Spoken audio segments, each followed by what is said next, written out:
Bon dimanche tout le monde.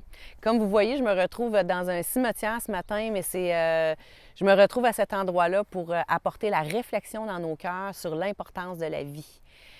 Je lisais la parole cette semaine et puis Dieu m'avait mis un verset à cœur qui se retrouve dans Ecclésiaste 7,2, quand l'auteur nous dit « Mieux vaut se rendre dans une maison de deuil que dans celle où l'on festoie, car celle-là nous rappelle quelle est la fin de tout homme et qu'il est bon d'y réfléchir pendant que nous sommes encore en vie. » Alors, je me retrouve à un endroit où on peut réfléchir sur notre vie, de se rappeler que le temps est court.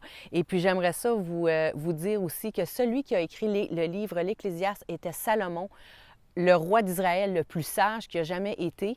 C'est ça qu'il avait demandé au Seigneur avant qu'il devienne roi. Le Seigneur lui avait dit « Mais qu'est-ce que tu aimerais que je te donne? » Et puis Salomon avait dit la sagesse.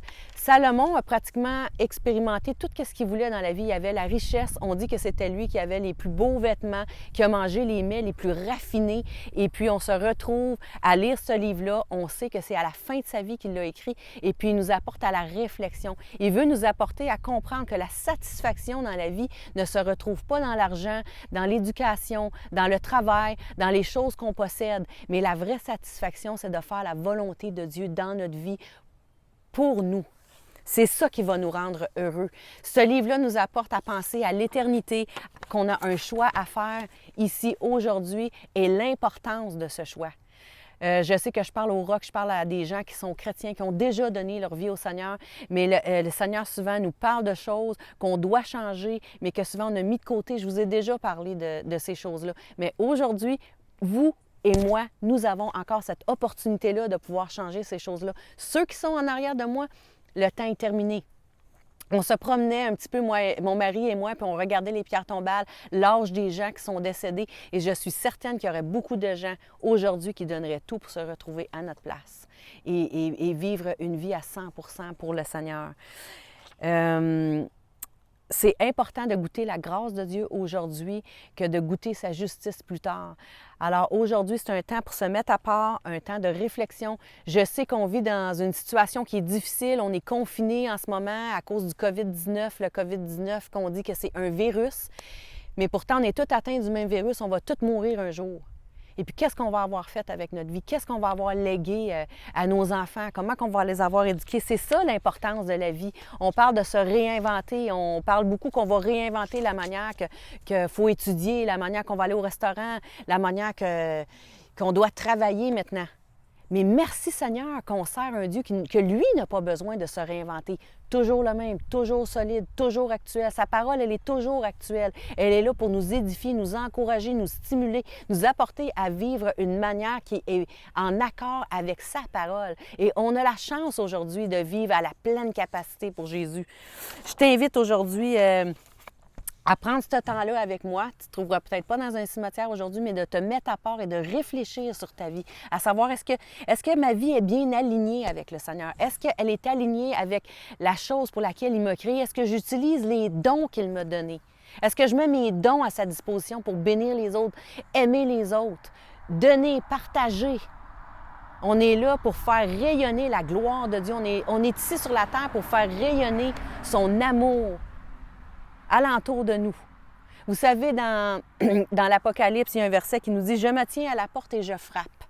Il dit « Celui qui entend ma voix et ouvre la porte, j'entrerai chez lui et je dînerai avec lui et lui avec moi ». Quand quelqu'un nous invite à souper, c'est parce qu'on le sait qu'il veut passer un temps d'intimité avec nous. On sait qu'on va parler de choses importantes. Quand Dieu frappe à notre porte, c'est parce qu'il veut parler de choses importantes avec nous. Il veut se faire découvrir à nous, de nous montrer comment il est bon. Et oui, il est bon.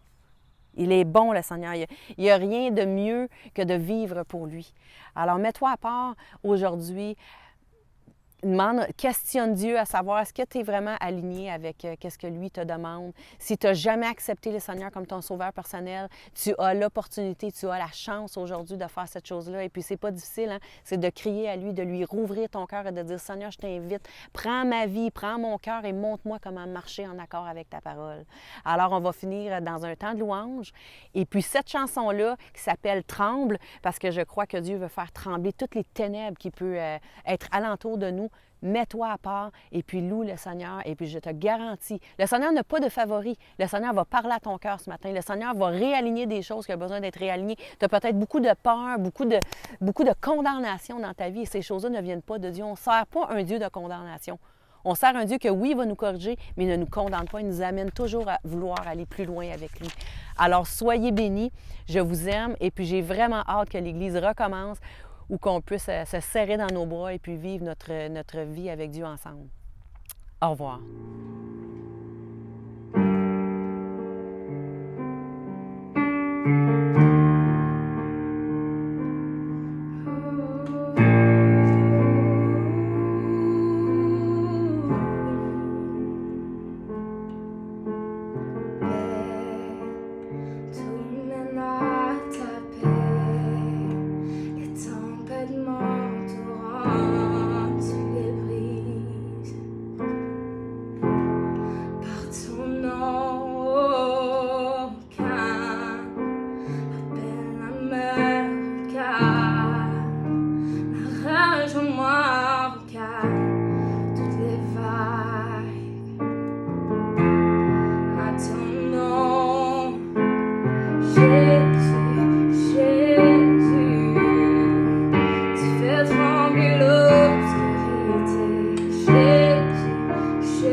space